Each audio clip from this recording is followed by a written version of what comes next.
আমার শহীদ পিতা আল্লামা সাইরি যখন কারাগারে ছিলেন, একবার তার সঙ্গে দেখা করতে গিয়েছি। দেখলাম তার মনটা খুব উৎফুল্ল। আমি জিজ্ঞেস করলাম, আব্বা আজকে আপনি এত খুশি কেন? আব্বা আমাকে বললেন, আজকে রাতে আমি একটা স্বপ্ন দেখেছি।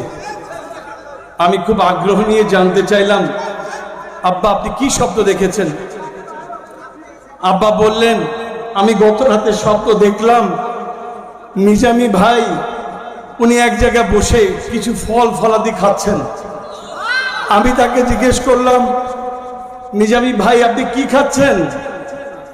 আমাকে জবাবে নিজামী ভাই বললেন, সাইদি ভাই এটা তো সেই জান্নাতের নাজ নিয়ামত যার ঘোষণা দিয়েছিলেন।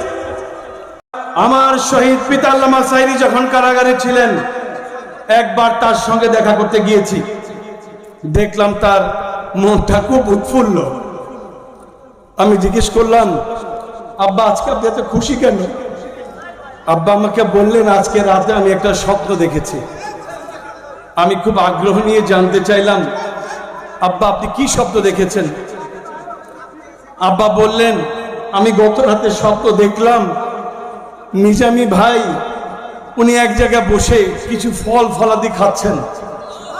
আমি তাকে জিজ্ঞেস করলাম, নিজামী ভাই আপনি কি খাচ্ছেন?